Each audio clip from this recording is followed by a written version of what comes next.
Gold, trusted gold buyers. మీరు తాకట్టు పెట్టిన బంగారాన్ని విడిపించి ఈ రోజు ఉన్న మార్కెట్ ధరకు కొనబడను. Hi, welcome to IT. గత కొన్ని రోజులుగా సినీ ఇండస్ట్రీలో సమ్మె వాతావరణం నెలకొని ఉంది. తమ వేతనాల్లో 30% హైక్ ఇవ్వాలని చెప్పి సినీ కార్మికులు ఈ సమ్మెకు దిగారు. ఫెడరేషన్ ఆధ్వర్యంలో గత 4-5 రోజులుగా ఈ సమ్మె ఇలాగే కొనసాగుతూ ఉంది. మరోవైపు ఛాంబర్కు సంబంధించిన నిర్మాతలు మాత్రం వేతన పెంపు విషయంలో చాలా గట్టిగా కరాఖండిగా లేదు అని చెప్పేస్తున్నారు. ఇప్పటికీ ఈ చర్చలు కొనసాగుతున్నాయి. ఈ నేపథ్యంలో మనతో నిర్మాత నటుడు చిట్టిబాబు గారు మనతో ఉన్నారు. ఆయన అడిగి అసలు ఈ సమ్మె కారణం ఏంటి, ఇండస్ట్రీలో ఇప్పుడు ఏం జరుగుతుంది, ఇలాంటి అన్ని విషయాలు తెలుసుకుందాం. హాయ్ సార్, నమస్తే. నమస్తే సార్, అసలు ఏం జరుగుతుంది సార్ ఇండస్ట్రీ? ఇప్పుడు ఇండస్ట్రీలో ఒకటి ఉన్నాము. ఇండస్ట్రీ పెరిగింది, తెలుగు ఇండస్ట్రీ పెద్ద ఎత్తున పెరిగింది. పాన్ ఇండియా సినిమా అయింది, హాలీవుడ్ సినిమా అయింది, బాంబే ఫీల్డ్ని ఛాలెంజ్ చేసే స్థాయికి ఎదిగింది. ఈ ఎదిగిన ఈ వైభవము, ఈ పెరిగిన దీని ఆ ఫలాలు అందరికీ అందట్లా. సార్, ఆ ఫలాలు కేవలం ఆ సోకాల్డ్ హీరోస్, ఆ సోకాల్డ్ డైరెక్టర్స్, ఆ సోకాల్డ్ హీరోయిన్. అంటే ఇంత పెరిగింది ఇండస్ట్రీ, ఇంత పెరిగింది. ఆ పెరిగిన ఇండస్ట్రీ ఫలాలు ఆ ఇండస్ట్రీ అందరికి అందితే కదా సంతోషం ఉంటుంది. వీళ్ళు ఇక్కడ ఒకళ్ళకి మాత్రం వెళ్తారు. వీళ్ళకి 4 ఏళ్ల క్రితం ఏమి 3 ఏళ్ల క్రితం ఏమి ఇస్తున్నారు అదే ఇస్తామంటే, ఇప్పుడు 3 ఏళ్ల క్రితం వాడు సింగిల్ బెడ్రూమ్ ఇల్లు తీసుకోవాలంటే కృష్ణానగర్, శ్రీనగర్ ఈ సినిమా ఫీల్డ్ చుట్టూ ఉన్న ఏరియాలు తీసుకోవాలంటే 7,500 దొరికేది గతంలో. ఇవాళ 12,500, 1,500 పెడితే కానీ, 1,500 మినిమం పెడితే కానీ సింగిల్ బెడ్రూమ్ దొరకట్లేదు. సో వాడికి ఫ్యామిలీ, వాడి పిల్లల చదువులు, వాడి ఉద్యోగం, వాడికి అన్ని ఖర్చులు పెరిగినాయి కదా. బియ్యం, పప్పు, ఉప్పు అన్ని పెరిగినాయి వాడికి. సో వాడికి బాధ ఏంటంటే, అరే ఇండస్ట్రీ పెరిగింది, తెలుగు ఇండస్ట్రీ అంటే ఘనంగా దేశంతో మాట్లాడుతున్నారు. తెలుగు ఇండస్ట్రీ ప్రైమ్ మినిస్టర్ మాట్లాడుతున్నారు, మన ఇండస్ట్రీ తెలుగు ఇండస్ట్రీ ఇంత గొప్ప ఇండస్ట్రీలో మనం ఉన్నాం. కానీ మన పరిస్థితి ఏంటి? ఆ వైభవం మనకు అందట్లేదు, ఆ ఫలాలు మనం మనకు రావట్లేదు, అక్కడే అయిపోతుంది ఉంటుంది కదా. సో వాళ్ళు అడిగిన న్యాయం ఇదే. వాళ్ళు కొత్తగా అడగలేదు. 2 ఏళ్ల క్రితం ఆగస్టు 2025 ఆగస్టు నాడు డిసైడ్ చేద్దాము అని ఆ రోజు 30% అడిగినప్పుడు 2 ఏళ్ళు టైం ఇవ్వండి, 2 ఏళ్ళ తర్వాత చేద్దాం అన్నారు. సో అందుకని ఆగస్టు 1 తారీఖు ఆ డెడ్ లైన్ అయిపోయింది. అయిపోగానే వాళ్ళు అడిగారు. సార్, మరోవైపు ఛాంబర్ సంబంధించిన నిర్మాతలు మాట్లాడుతున్న విషయం ఏంటంటే, ఇప్పుడు ఇండస్ట్రీలో ఈ హైక్ గాని, ఈ వేతన హైక్ గాని చేస్తే చిన్న నిర్మాతలు నడిగిపోతారు. చిన్న నిర్మాతలు సినిమా చేయడం చాలా కష్టం అవుతుంది. కాబట్టి ఎట్టి పరిస్థితుల్లో వేతన పెంపు అనేది వాళ్ళు ఈ చిన్న సినిమాలు సాకు చూపించి ఎస్కేప్ అవడం అంటే శుభ్రంగా చేయొచ్చు. ఏముంది, చిన్న సినిమాలకి 10 కోట్ల లోపు సినిమా చిన్న సినిమా, 10 కోట్ల పైన పెట్టేది పెద్ద సినిమా. ఈ 30% ఆ పెద్ద సినిమాలకు పెంచండి, ఏం పర్వాలేదు. 1.5 అవుతుంది ఈ పెంచడంలో ఒక సినిమాకి. ఆ పెద్ద సినిమాలకు 100 కోట్ల సినిమా, 200 కోట్ల సినిమాలకి 1 కోటి పెద్ద 2కి సమానం. సో ఆ పెద్ద సినిమాలకు పెంచండి, చిన్న సినిమాలకి యాజ్ ఇట్ రేట్లో పెంచండి అని అడగండి కార్మికులు. ఎందుకు ఒప్పుకోరాడు? ఆయన చిన్న సినిమాలు మన ఫుడ్ కార్మికులకు తెలుసు. చిన్న సినిమాలు అయితే మన ఫుడ్ లేదు. ఈ పెద్ద సినిమాలు సోకాళ్ళు 10 ఆడ సినిమాలు ఆడ యూనిట్ల వరకే, మొత్తం ఇండస్ట్రీలో అందరికీ పనులు ఉండవు. సో ఈ చిన్న సినిమాలు అయితేనే అందరికీ పనులు, నెల రోజులు కాబట్టి 10 రోజులు 15 రోజులు పని దొరకటం మనకి ఈ చిన్న సినిమాలు. కానీ వీటిని బతికించుకోవాల్సిన బాధ్యత మనకి ఉంది అని వాళ్ళు ఒప్పుకుంటారు. కాకపోతే వాళ్ళకి ఆ చిన్న సినిమాలు పెట్టండి. చిన్న సినిమాలను చూపించి పెద్ద సినిమాలు ఇన్ని కోట్లు తీసుకుంటే వాళ్ళకి పెంచడానికి ఇది చూపించే ఎస్కేపిజం. అది కరెక్ట్. ఇది చూపించేసి బూచిలాగా చూపించి, చిన్న సినిమాను బూచిగా చూపించి వాళ్ళు ఎంత ఉంది, ఎంతో కోట్లు ఇచ్చే వాళ్ళకి నలుగురికి 4 కోట్లు ఇచ్చే వాళ్ళకి నలుగురి దగ్గర 4 పార్టికులర్స్లు తగ్గిస్తే ఇలా బతుకు సరిపోయి వేరే. ఈ సింపుల్గా కార్మికులు వాళ్ళని పరాయుడు కాదు. ఈ బెదిరి మాటలు మాట్లాడకూడదు. సమానంగా కూర్చొని మాట్లాడి చిన్నవాడు వాళ్ళకి న్యాయం జరగాలి, చిన్న సినిమాలు బాగుపడాలి. ఇండస్ట్రీ 2 సమస్యలు ఉన్నాయి. ఇద్దరికి సమస్య ఉంది. ఇద్దరు లాజిక్లో ధర్మం ఉంది. ప్రొడ్యూసర్ చెప్పే దాంట్లో న్యాయం ఉంది, అలాగే వీళ్ళు చెప్పేదాంట్లో న్యాయం ఉంది. అలాగే వాళ్ళు చెప్పే దాంట్లో, కార్మికులు అడిగే దాంట్లో వాళ్ళు ఆలోచించాల్సిన విషయం ఉంది. చిన్న సినిమాలు బతికేయండి అని వాళ్ళు ఆలోచించాలి. అలాగే వీళ్ళు చిన్న సినిమాలు ఇలా మార్చుకుని చేస్తే మనం పెద్ద సినిమాలు ఇచ్చుకుంటే పోయేది ఉంది, ఇస్తే పోయేది ఉంది మనం అని వీళ్ళు ఆలోచించుకుంటే 2 లేయర్లు. నేను మొదటి 2 లేయర్లు 10 కోట్ల సినిమా ఇప్పుడున్న రెమ్యునరేషన్స్ చేస్తాను. ఇప్పుడు పెరిగిన 10 కోట్ల తర్వాత 15, 20, 30 కోట్లు పెరిగినప్పుడు ఆ రెమ్యునరేషన్తో క్లియర్ 30% పెద్ద ఏముంది. ప్రస్తుతానికి ఏముంది, మీకు 20 కోట్ల సినిమా తీసేవాడికి 1 కోటి రూపాయలు మొత్తం మీద పెరిగితే పోయిందే ఉంది కదా. సో ఈ సమయం కావాలి. ఉన్న బెదిరించడాలు, మిమ్మల్ని కాకపోతే మేము ఎవరిని తీసి ఈ తప్పుడు మాటలు తప్పకపోతే బుద్ధి జ్ఞానం లేకుండా అనాలోచితంగా రెచ్చగొట్టే మాటలు మీరు కాకపోతే మేము బయట వాళ్ళు ఎక్కడ తీసుకొస్తారు, ఎంతమంది తీసుకొస్తారు, ఎన్నిసార్లు తీసుకొస్తారు, ఊరుకుంటారు ఇక్కడ ఈ ఇండస్ట్రీ నమ్మి ఇక్కడ ఉన్న లక్షల మంది కార్మికులు మీరు బయట వాళ్ళు తీసుకొచ్చి వాళ్ళ నెత్తి మీద కూర్చోబెట్టి ఊరుకుంటారా? తాను మీద పడతారు. అలా రెచ్చగొట్టద్దు. వాళ్ళ ఆవేశాన్ని కార్మికులు కడుపు కొడతాం, మేము ఎవరన్నా పెట్టి తీసుకుంటాం, నువ్వెవడు నీ శిష్టాది గురువు అన్నప్పుడు నిన్నే తరిమి కొడతారు ఆ మాటలు అంటే. పిచ్చి వేషాలు పిచ్చి మాటలు మాట్లాడి రెచ్చగొట్టకూడదు అంటారు. సాఫ్ట్వేర్ కన్నా ఎక్కువ ఇస్తున్నాం, ఏం పిచ్చ మాటలు, తెలిసి మాట్లాడుతున్నాం తెలియక మాట్లాడు. సాఫ్ట్వేర్ ఏసీ రూమ్లో కూర్చొని పనిచేస్తాడు, ఏసీ రూమ్లో కూర్చొని కార్మికుల సమేత పనిచేస్తాడు. ఇక్కడ నా కార్మికుడు ఎండలో లైట్లు మోస్తాడు, 800 కిలోవాట్స్ లైట్లో ముందు పనిచేస్తాడు నా వాడు మాట్లాడతాడు. సాఫ్ట్వేర్ కన్నా ఎక్కువ ఇస్తున్నాను, సాఫ్ట్వేర్ కాదు నా కార్మికులు పనిచేసే శ్రమ ముందు వాళ్ళు ఎంత ఏసీ రూమ్లో కూర్చొని పనిచేసి వాళ్ళకన్నా ఎక్కువ ఇస్తున్నాం. ఆన్సర్స్ ఇవన్నీ తప్పుడు మాటలు, ఇది ఒళ్ళు కడుపు మండే మాటలు. వాళ్ళ రెచ్చగొట్టం కార్మికులు. స్కిల్డ్ లేబర్స్ అంటారు. ఏంటి స్కిల్డ్? ఎవడు స్కిల్డ్ కాదు. నా సినిమాలో నా మేకప్ మ్యాన్ స్టిల్డే, మేకప్ అసిస్టెంట్ స్టిల్డే, టచ్ అప్ వాడు కూడా స్టిల్డే. టచ్ అప్ వాడు కరెక్ట్గా ఉడుకులో వేసి కరెక్ట్ దాన్ని ఎంత మందంలో తడి ఉండాలో అంత ఇచ్చి ఆ హీరోయిన్కి ఇస్తే టచ్ చేసుకుని రెడీ షాట్ ఉంటుంది. అదే వాడు మందం కరెక్ట్గా వేయకుండా ఎక్కువ వేస్తే ఉడకలేము, ఆ అమ్మాయి తోటి మొత్తం మేకప్ పోతే మళ్ళీ కూర్చొని మేకప్ చేసుకోవాలి. ఎవడు నా ప్రతివాడు నా స్కిల్డ్ నా వర్కర్ 60 మంది టెక్నీషియన్ పనిచేస్తున్నారంటే 20 వర్కర్ స్కిల్డే. ఎవడు స్కిల్డ్ కాదు. మీరెవరు మాట్లాడండి స్కిల్డ్ అనడానికి? మీ ప్రొడ్యూసర్లు స్కిల్డ్ ఉన్నారు, ఎంతమంది స్కిల్డ్? సినిమా అంటే తెలుసా తీసేవాళ్ళు చాలా మందికి? ఈ నాన్సెన్స్ మాటలు ఉన్నాయి. ఇలాంటి రెచ్చగొట్టి ఈ వైషమ్యాలు పెంచి సరళంగా అంటే మన కుటుంబంలో సమస్య ఉంది. ఈ సమస్య 2 రకాలుగా ఉన్నాయి. అలా ఆలోచించుకో. 2 రకాలుగా సమస్య ఉంది, 2 రకాలుగా ధర్మం ఉంది. ఈ సమస్యని ఎట్లా ధర్మం కరెక్ట్గా ఇద్దరికి మామూలుగా ఇండస్ట్రీ బాగుంటే చూసుకోవాలని అలా ఆలోచించాలి. ఈవెన్ వీళ్ళని కూడా నేను కార్మికులు కూడా రాజకీయాలకు రానివ్వద్దు. ఈ రాజకీయాలు లోపలికి ఎంటర్ అవ్వద్దు. వాళ్ళు ఎంటర్ అయితే కంపు చేస్తారు, అసలు విషయం ఉండదు. ఇవాళ వీఆర్ నాట్ ఎన్ ఇండస్ట్రీ. మనం పేరుకి ఫిల్మ్ ఇండస్ట్రీ అంటున్నాం కానీ వీఆర్ నాట్ లీగల్లీ ఇండస్ట్రీ. మనం పరిశ్రమ కాదు, మనది ఓన్లీ ఫ్రెటర్నిటీ. లీగల్గా పరిశ్రమ అంటే అవన్నీ మనకి ట్రేడ్ యూనియన్ రూల్స్ మనకు అప్లై అవుతాయి. ట్రేడ్ యూనియన్ రూల్స్ అప్లై అయితే మన సినిమాలు తీయలేదు. మనం ట్రేడ్ యూనియన్ కన్నా ఎక్కువ ఇస్తున్నాం, ట్రేడ్ యూనియన్ ఇచ్చే కొన్ని తక్కువ ఇస్తాం. 2 ఉన్నాయి. ట్రేడ్ యూనియన్ వాళ్ళు అన్నం పెట్టరు, పికప్లు ఉండవు, అవి ఉండవు. కానీ మనం 3 పూట్ల భోజనం పెడతాము, పికప్లు ఉంటాయి, అన్నీ ఉంటాయి. సో వాడు రిటైర్ అయినాక రిటైర్మెంటు, పెన్షను, టీఎల్డిఏలు ఉంటాయి, అవి మన దగ్గర ఉండవు కదా. సో అట్లా అది మనకు పనిచేయదు. అందుకని ఇన్ని సంవత్సరాలుగా మహానుభావులు పెద్దవాళ్ళు కూడా గతంలో ఈ యూనియన్ దీని ఇండస్ట్రీ అనే మాట పరంగా వాడదంటే దాన్ని మనం చేయలేము. ఇది ఫ్రీలాన్స్ ఇండస్ట్రీ. ఇక్కడ ఈ ట్రేడ్ యూనియన్ రూల్స్ తీసుకొచ్చాడు సినిమాలు తీయలేము. సరే, ఈ సమ్మె అనే మాట తెర మీదకి రాగానే చాలా మంది నిర్మాతలు ఇప్పుడు మాట ఏంటంటే సౌత్ ఇండియాలో ఇప్పటికే, ఈవెన్ సౌత్ ఇండియా కాదు బాలీవుడ్లో చూసుకున్నా సరే, మొత్తం అక్కడ ఉన్న కార్మికుడికి ఇచ్చే వేతనాల కంటే కూడా మన కార్మికుడికే ఎక్కువ వేతనాలు ఇస్తున్నాము, ఇంకా పెంచే అవకాశం ఏంటి, అవసరం ఏంటి అని చెప్పి వాళ్ళు అవసరం ఏంటంటే మన వ్యాపారాలు ఎంత ఉన్నాయి ఆ సినిమాలతో వాళ్ళు ఇచ్చేది చెప్తున్నారు. వాళ్ళ బిజినెస్ రేంజ్ ఏంటి, మన బిజినెస్ రేంజ్ ఏంటి.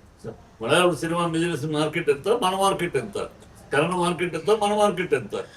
సో మనమేమో మార్కెట్ ఇంత పెరిగింది, నేను కోట్లు 1000 కోట్లు 500 కోట్లు 10 కోట్లు అంటున్నారు. అంత ఇండస్ట్రీ పెరిగింది, అంత వ్యాపారం జరుగుతుంటే కోట్లు అనేది కూడా అన్నారు కదా. వ్యాపారం జరుగుతుంది కానీ కోట్లు పెట్టి చేస్తున్నాం. మరి మీరు కోట్లు చేస్తున్నాడు. మీరు ఆ కోట్లు పెరిగిన ఇండస్ట్రీ మీ ఒక్కరి వల్ల పెరిగిందా? ఏ ఒక్కరి వల్ల పెరిగింది ఇండస్ట్రీ? ఇండస్ట్రీ మొత్తం సమైక్యంగా కుటుంబం అంతా కష్టపడతా ఉంటే అలా నెట్టు పెరిగికొచ్చింది ఇండస్ట్రీ. సో నా ఒక్కడి వల్ల పెరిగిందని ఎవరు అనుకున్నా బుద్ధి తక్కువ. ఇండస్ట్రీ అలా పెరుగుతూ ఉంది. పోయి ఇవాళ మార్కెట్ డామినేట్ చేసుకుంటూ వెళ్తారు. సో అందరూ అనిపిస్తారు మన కార్మికులు మన బిడ్డలు, మన పిల్లలు మన వాళ్ళు బాగుపడాలి. వాళ్ళకు 4 రూపాయలు సంతోషంగా తినాలి కదా. పెరిగిన ఇది అభివృద్ధి పెరిగింది గొప్ప ఆహా ఓహో అన్నం అంతా మేము 4 తింటాము.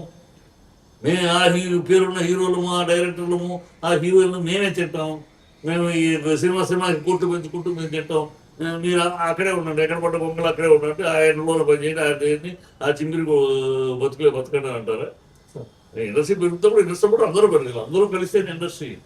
మీరు ఎవరు ఒక హీరోను హీరోయిన్ డైరెక్టర్ మాత్రం కూర్చుంటే సినిమా అవ్వదు. ప్రొడ్యూసర్ డబ్బులు తెచ్చి పెట్టుకున్నాడు అది సినిమా అవ్వదు. ఈ 60 మంది టెక్నీషియన్స్ పనిచేస్తేనే సినిమా అయ్యేది. సో అందరూ తోపులే ఇక్కడ. ఈ సినిమా అనే దాంట్లో మొత్తం యూనిట్లో ప్రతి కార్మికుడు తోపే. నేనే తోపు, నేను లేకపోతే ఎంత అనుకుంటే ఇది తప్పుడు మాట, బుద్ధిహీనమైన మాట. సార్ ఈ వివాదంలో 2 రకాల భాగం కనిపిస్తున్నాయి సార్. ఒక వర్గం వచ్చేసి హీరోలకి 100 కోట్ల రెమ్యునరేషన్ ఇస్తున్నారు, కార్మికులకి వేతనం పెంచితే తప్పు, ఎందుకు పెంచకూడదు అని చెప్పేసి కొంతమంది క్వశ్చన్ చేస్తారు. అది అనవసరం లాజిక్. ఇంకొంతమంది మాత్రం హీరోలకి వాళ్ళ ఫేస్ ఉంది కాబట్టి కలెక్షన్స్ వస్తాయి, వాళ్ళకి ఇవ్వడం కాదు. మనం ఇప్పుడు పాయింట్ పెట్టుకోవాలి. వాళ్ళకేదో ఇస్తున్నారు మాకు ఇవ్వడం అని అడగద్దు. వాళ్ళని నేను ఒక సినిమా డైరెక్ట్ చేస్తున్నప్పుడు నా ప్రొడ్యూసర్ నేను ఒక సెట్ అడిగాను, ఒక రకమైన ప్లానింగ్లు అడిగాను. అది ఆయన బడ్జెట్ వేసేసి ఇంత కాస్ట్ అవుతుందండి, మన బడ్జెట్ సినిమాకి ఇది కాస్ట్ వర్కౌట్ అవ్వదు, మీరు వేరే ఏదైనా ఆలోచించంటాను. నేను కొంచెం అప్సెట్ అయ్యాను. అదే ఇంత మంచి ఐడియా చెప్తే వేరే ఒక మాట ఉన్నాడు ప్రొడ్యూసర్, సీనియర్ ప్రొడ్యూసర్ పేరు కానీ సీనియర్ మాట, ఆర్టిస్టులు వాళ్ళ ఫేస్ వాల్యూ కోసం పెట్టుకుంటాం, టెక్నీషియన్స్ బ్రెయిన్ వాల్యూ కోసం పెట్టుకుంటాం. సో నువ్వు నా డబ్బు ఖర్చు పెట్టి అది కావాలి, కోతిమీద బొమ్మ కావాలి అంటే కాదు, నేను పెట్టుకున్నందుకు నేను బ్రెయిన్ అప్లై చేస్తావు, నాకు కావాల్సిన ఎఫెక్ట్ నా బడ్జెట్లో తీస్తావు, నా బడ్జెట్లో తీసే సమర్థుడు అని పెట్టుకుంటుంది. ఆర్టిస్టులు అలా పెట్టుకుని వాళ్ళ బ్రెయిన్ చూడడం, ఆర్టిస్టులు ఓన్లీ వాళ్ళ ఫేస్ చూస్తాం, అది తెలుసుకోను. సో ఇక్కడ టెక్నీషియన్స్ అనేవాడిని వాడి బ్రెయిన్ పవర్ని గురించి పెట్టుకుంటాడు, ఆర్టిస్ట్ వాళ్ళ ఫేస్ వాల్యూ పెట్టి థియేటర్కి వచ్చేది ఆర్టిస్ట్ ఫేస్ వాల్యూ గురించి వస్తాం. సరే వాడికి ఆ డిమాండ్ సప్లై ఉంది, వాడికి డిమాండ్ని బట్టి వాడికి ఇస్తాం. ఉన్న ఎవరు ప్రజలకు ఇస్తారు, ఏంటి ఎందుకు ఇస్తారు? ఓన్లీ ఆ డిమాండ్ వాడికి. ప్రజల్లో ఓపెనింగ్స్ ఉండే హీరోలు, ఓపెనింగ్ సినిమా బాగున్నా లేకపోయినా మొదటి 3 రోజులు ఆడేవాళ్ళు హీరోల కింద లెక్క. ఆ లెక్కలో 50 మందికి ఇస్తారు. అది వాళ్ళని అడగరు. వాళ్ళేమి మాతోటి సినిమా తీయండి మాకు ఎత్తే పంటని 50 మంది అడగరు. సార్ ఇప్పుడు వాళ్ళ ఒక్క నిమిషం 10 మంది అడగరు. ఆ హీరోలు ఎవరు కూడా మాతోటి తీయండి మాతోటి తీయండి అడుగుతారు, అడగరు. మనమే వెళ్తున్నాం వాళ్ళ దగ్గరికి, వాళ్ళకి మార్కెట్ ఉందో ప్రజల్లో ఇది దగ్గరికి వెళ్తున్నాం. కనుక వాళ్ళకి ఇవ్వడం గురించి వాళ్ళు అడగడం గురించి తప్పు కూడా కాదు. కార్మికులు మన కుటుంబంలో సభ్యులు. ఈ పెరిగిన ఆనందం మనం అనుభవిస్తున్నాం. గతంలో Telugu cinema connected Telugu field అంటే పెద్ద వాల్యూ ఉండేది కాదు. అది ఏది ఎంత అలర్జెంట్ సినిమాలు అంటే ఇవాళ తెలుగు ఫీల్డ్ అనగానే ఇండియా మొత్తమే కాదు కదా, హాలీవుడ్ తెలుగు ఫీల్డ్ నుంచా అక్కడ పెద్ద చేసి ఒక రెస్పెక్ట్ అంటే మనం గొప్ప సినిమా తీస్తున్నామని ఇది అనుభూతి, ఆనందము, ఇది కార్మికులు కూడా పొందాలి కదా, వాళ్ళకు కూడా అందివ్వాలి కదా ఈ సక్సెస్. అక్కడ స్థాయి చేయాలి కదా, అది మనం ఆలోచించాలి. ప్రొడ్యూసర్స్ నేను ప్రొడ్యూసర్ డైరెక్టర్ ఇక్కడ ప్రొడ్యూసర్ అందుకనే కార్మికులు కూడా చిన్న సినిమా బతికించుకోవాలి. అయ్యా మీరు ఇష్టం వచ్చేటివి అంటే చిన్న సినిమాలు తెచ్చిపోతాయి, సుభాషణ ఫుడ్ ఉండదు. కనుక ప్రొడ్యూసర్ వచ్చేవాడిని బతికించుకోవాలి, నిలబెట్టుకోవాలి మనం. అందుకని 2 లేయర్స్ 10 కోట్లు లోపు సినిమా, చిన్న సినిమా అక్కడ ఇప్పుడు ఉన్న రేట్లే చేస్తారు. 10 కోట్లు దాటి 15, 20, 30, 100 వాళ్ళకి 30% చేయండి సూపర్గా, వాళ్ళకేం పోయింది. అలా చేస్తే వర్కౌట్ అవుతుంది. అదే అనుకుంటా జరుగుతుంది అనుకుంటున్నాను. సార్ ఇప్పటికే ఈ అంశం చిరంజీవి గారి వద్దకు చేరింది. ఆయన ఛాంబర్కి సంబంధించిన నిర్మాతలతో మాట్లాడారు. ఫెడరేషన్ వాళ్ళు కూడా వెళ్ళి కార్మికులకు సంబంధించిన ఫెడరేషన్ మెంబర్స్ కూడా వెళ్ళి ఆయన కలిసి వచ్చారు. సో చిరంజీవి గారు ఏం చెప్పబోతున్నారు అని చెప్పి ఆయన చెప్పబోయేది యాక్చువల్గా ఆయన వీళ్ళందరూ ప్రొడ్యూసర్ కౌన్సిల్ ఒక మీటింగ్లు పెట్టి నిర్ణయం చెప్తుంది. ఆ డైరెక్టర్స్ అసోసియేషన్ వాళ్ళు మీటింగ్ పెట్టినారు. వీళ్ళందరూ వాళ్ళ నిర్ణయాలు చెప్పినాక ఫెడరేషన్ ఒక నిర్ణయం తీసుకుంటుంది. ఈ ఫెడరేషన్ చిరంజీవి గారు ఆ ప్రొడ్యూసర్తో మాట్లాడారు. సో ఈ అన్నింటి నిర్ణయాల మీద సుముఖంగా ఆయన దగ్గరికి వెళ్ళేటప్పటికీ సుముఖంగా ఉందంటే సేఫ్టీ, ఆయన దగ్గరికి వెళ్ళేటప్పటికి ఇంకా వీళ్ళు సుముఖంగా లేదు అంటే చిరంజీవి గారు చెప్తే వీళ్ళు అంగీకరించకపోయినా చిరంజీవి గారు చెప్తే ఆగిపోతారనేది నేను నమ్మను. కార్మికులు చిరంజీవి గారు కూడా ఆయన హీరో ప్రొడ్యూసర్, ఆయనకి తెలుసు కార్మికుల సమస్యలు తెలియని మనిషి కాదు. 2 సంవత్సరాల ఇండస్ట్రీలో ఉన్నాడు. ఆయనకి మొదటి ఇప్పటిదాకా ఆ డెవలప్మెంట్లు ఏంటి అన్నీ తెలుసు. కనుక ఆయన కూడా ప్రొడ్యూసర్స్ ఒక వన్ సైడ్గా కాకుండా ప్రొడ్యూసర్ సైడే మాట్లాడకుండా ఈ కార్మికుల సైడ్ కూడా మాట్లాడి దానికి సమన్వయానికి వస్తుందని ఆశిస్తున్నాను. ఎందుకంటే ఆయనంటే గౌరవం ఉంది అందరికీ, సీనియర్ ఇప్పుడు ఉన్న వాళ్ళు బతికున్న వాళ్ళు సీనియర్ తనే అంటే ఒకవేళ సీనియర్ మిగతా వాళ్ళు ఉన్నా కొంచెం ఇంకా యాక్టివ్గా దిగుతాను నేను ఉంటాను అన్నాడు కనుక ఆయన ఆ బాధ్యత తీసుకుంటాను అన్నాడు కనుక ఆయన తీసుకుంటాడు జరుగుతుంది okay hoping let us hope for the best. Sir చివరిగా వచ్చేసిన ఇప్పుడు ఈ వివాదం ఇలా నడుస్తున్న సమయంలోనే కొంతమంది నిర్మాతలు వచ్చి మిగతా సౌత్ ఇండియాలో ఎప్పుడైతే కర్ణాటక కానీ తమిళనాడు కానీ ఇక్కడ షూటింగ్ ఒక రోజు షూటింగ్ చేయడానికి 2-3 లక్షలు ఖర్చు అవుతుంటే మన టాలీవుడ్లో మాత్రం 12-15 లక్షల రూపాయలు ఒక చిన్న సినిమా కూడా ఖర్చు అవుతుంది. ఒక పాటని మన వాళ్ళే బడ్జెట్ కావాలని ఎక్కువ పెంచేస్తున్నారు, కార్మికుల్ని బయట నుంచి తీసుకొచ్చి పని స్లోగా చేస్తూ ఇలా రకరకాల సమస్యలు టాలీవుడ్ కార్మికుల వల్లే ఉంటుందని చెప్పి కొంతమంది నిర్మాతలు కామెంట్ చేస్తున్నారు. ఈ ఉన్న విషయ పరిజ్ఞానం లేకుండా ఏదో గాలి సోది మాట్లాడుతున్నాం. సరే. అలా ఎవడు ఏ సినిమా చిన్న సినిమా తీసేవాడైనా పెద్ద సినిమా తీసేవాడైనా వాడు ఖర్చు పెట్టే డబ్బు మీద భయం భక్తితో ఖర్చు పెడతాడు. ఊరిని తీసుకొచ్చి సరదాగా చేసి లేట్ చేసి ఎవడో చేయడు. ఎవడో అవాధ్యుడు ఉంటాడు, 1 కోటికో దరిద్రుడు ఎవడో ఉంటాడు, పెద్ద సినిమాకైనా ఉంటాడు తెలుసు. వాడు టైం వేస్ట్ అనేది షూటింగ్లో జరిగిపోతుంది. అది ఎక్కువ పెద్ద సినిమాల్లో, చిన్న సినిమాలకు కాదు. సరే. పెద్ద సినిమాల్లోనే ఎక్కువ టైం వేస్ట్ జరుగుతుంది. అదే ఒక చిరంజీవి గారు కూడా బాధపడింది. నేను చిన్నప్పటి నుంచి చూసే కనుక మేము అసిస్టెంట్ డైరెక్టర్ నుంచి ఆ రోజు నుంచి ఈ రోజు దాకా చేస్తాను, ఇప్పుడు సినిమాలు తీస్తాం అన్నమాట. సో అప్పట్లో డిసిప్లైన్ ఆన్ ది సెట్కు ఒకసారి ఎంటర్ అవ్వడానికి ముందు వరకు మీరు ఏమిటి, మీ కార్లు ఏంటి, మీ బంధు ఏంటి, మీ ఏసీలు ఏంటి, ఇవన్నీ అక్కడే. ఒక్కసారి షూటింగ్ స్పాట్కి ఎంటర్ అయినాక ఇవన్నీ వీళ్ళు బాడీ గార్డ్స్, బౌన్సర్స్, ఈ ఎక్కడికెక్కడికి వెళ్ళటం కూర్చుంటాం 10 మంది మనుషులు, ఇవన్నీ ఉండేవి కావు. రామారావు కృష్ణ గారు అంటే అందరూ షూటింగ్ అంటే అందరూ చేతిలో కూర్చునేవారు. ఇప్పుడు గ్యాప్ ఎక్కువసేపు ఉందంటే మేకప్ రూమ్కి వెళ్ళి మేకప్ రూమ్ పోతే ఇప్పుడు గ్యాప్ ఎక్కువ ఉంది. మాటికి షార్ట్కి 10 మంది ఉంటే ఆర్టిస్టులు 4 కాంబినేషన్ షార్ట్ అయితే వెళ్ళిపోతారు. మళ్ళీ వెళ్ళాలి, ఒక అసిస్టెంట్ వెళ్ళాలి, పిలవాలి. ఎందుకని సరే. అందువల్ల షూటింగ్ టైం మొత్తం ఈ పిలుపు వాడు రావను అనే సీన్ ఏంటి అడగను అది నేర్చుకుంటూ అయిపోతుంది. గతంలో ఏంటి అందరూ కూర్చొని సీన్ ఏంటి, ఈ సీన్ మీరేం చేస్తావు అక్క, నువ్వేం చేస్తున్నావు తమ్ముడు, మీరు ఏంటి పాప అట్లనే చేసేవారు. ఎన్నో కళ్ళకు ముందు ఎన్నో దృశ్యాలు కనబడుతుంది. మహామహులతో పనిచేశాను కదా. ఆ సీన్ నువ్వు ఎట్లా చేస్తున్నావు అమ్మాయి, మన కరెక్ట్గా ఇదే చేస్తావు కదా, టేక్లు వేరే చేయవు కదా, దాని దగ్గర నేను ప్లాన్ చేస్తాను. ఇట్లా పర్ఫార్మెన్స్ విషయంలోనూ షూటింగ్ క్వాలిటీ విషయంలోకి కూర్చొని మాట్లాడుకుంటూ కలిసి చేసేవారు. ఇప్పుడు అది లేదు. ఎక్కడెక్కడ ఉంటారు, వీళ్ళు ఎక్కడ ఉంటారు, అక్కడెక్కడ ఉంటారు, పిలిస్తే ఒక్కొక్కళ్ళు వెళ్ళి పిలిచి వచ్చినాక అప్పుడు ఏంటి విషయం, అప్పుడు మళ్ళీ కావాలి. ఈ టైం వేస్ట్, వ్యవస్థ టైం వేస్ట్ అవుతుంది. ఈ పెద్ద సినిమాల వల్ల అది ఒక డిసిప్లైన్ పోయింది. చిరంజీవి గారే బాధపడ్డారు కదా, మేము ఎప్పుడు ఎరగం. ఇప్పుడు ఈ పరిస్థితి ఇప్పుడు అంతా ఎప్పుడు తిరగలేదు.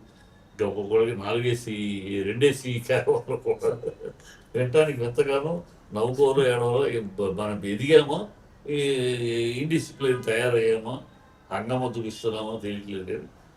చిన్న సినిమాలు అదే లేదు. చిన్న సినిమాలు పాపం ఎవరో ఒకటి గాలిగా ఎవరో ఉండొచ్చు కానీ ప్రతి రూపాయికి వాల్యూ పెట్టుకుని ఖర్చు పెడతాడు.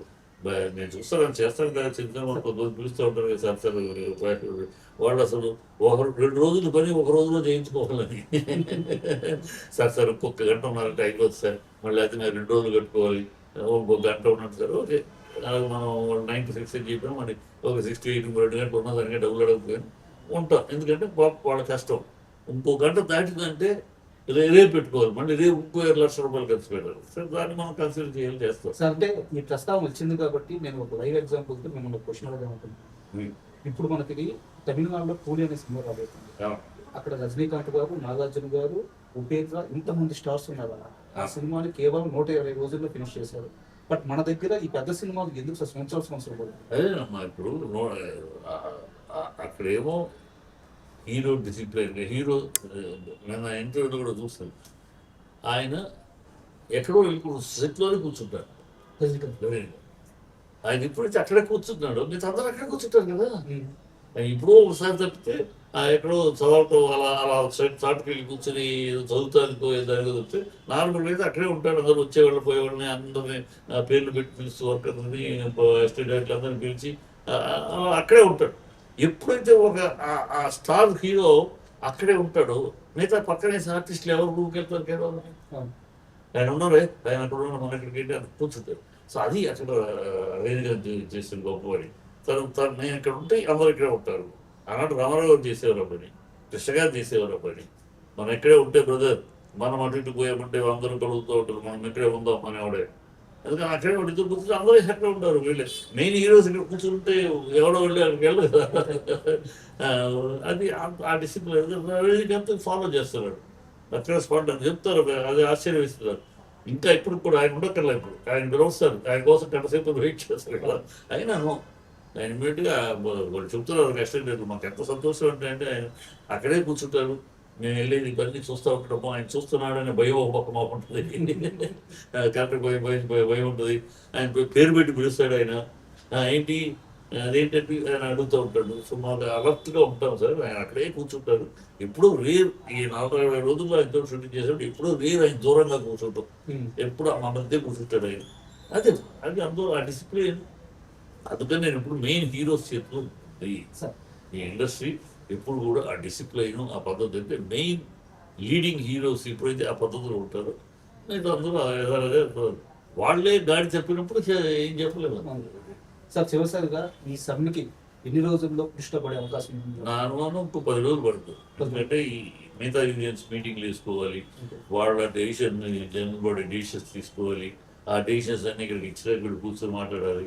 అవన్నీ టప్పని మాట్లాడేసేసి గంటల రోజులు అయిపోయినా కూర్చొని డిస్కషన్ ఎట్లయినా 10 రోజులు పడుతుంది. పడితే మంచిదే. ఆవేశంగా తొందరపడి టపటపని మేము చేయమని వీళ్ళు, మేము రామని వాళ్ళు అంటుంటమ్మా 10 రోజులు షూటింగ్ లేకపోతే కొమ్మల మునిగు దేశ తలకెళ్ళి అయిపోదు. ఒక కాంక్రీట్ సొల్యూషన్ వస్తుంది, ఇండస్ట్రీ సజావుగా ఇక బాగుంటుంది కదా. సో అది 10 రోజులు పడుతున్నారు. ఎందుకంటే అంత జటిలమైన సమస్య ఇది. ఒక సైడ్ న్యాయం, ఒక సైడ్ అన్యాయం అనుకో, తప్పు చెప్పేసాడు, తప్పు ఏమలే పిచ్చేదని అనొచ్చు. వాళ్ళ దాంట్లోనూ ధర్మం ఉంది, సమస్య ఉంది. వీళ్ళ దాంట్లోనూ ధర్మం ఉంది, సమస్య ఉంది. సో రెండు ఎవరి ధర్మాన్ని వాళ్ళ ధర్మం కరెక్ట్గా మాట్లాడుతుంది. మరి సమస్యకి సో రెండు రకాలుగా ఆలోచించేస్తేనే ఉంది. జట్లో ఊరినే దూరం నుంచి మాట్లాడినట్టు కాదు. సరే, ఫైనల్గా చాలా థ్యాంక్స్ సార్. మీలాంటి సినీ పెద్దలందరూ కలిసి కూర్చొని ఈ సమస్యకి వీరంత త్వరగా దృష్టి పెట్టి ఇండస్ట్రీలో మళ్ళీ యథావిధిగా షూటింగ్ జరగాలని మనస్ఫూర్తిగా కోరుకుంటున్నాను. Thank you sir.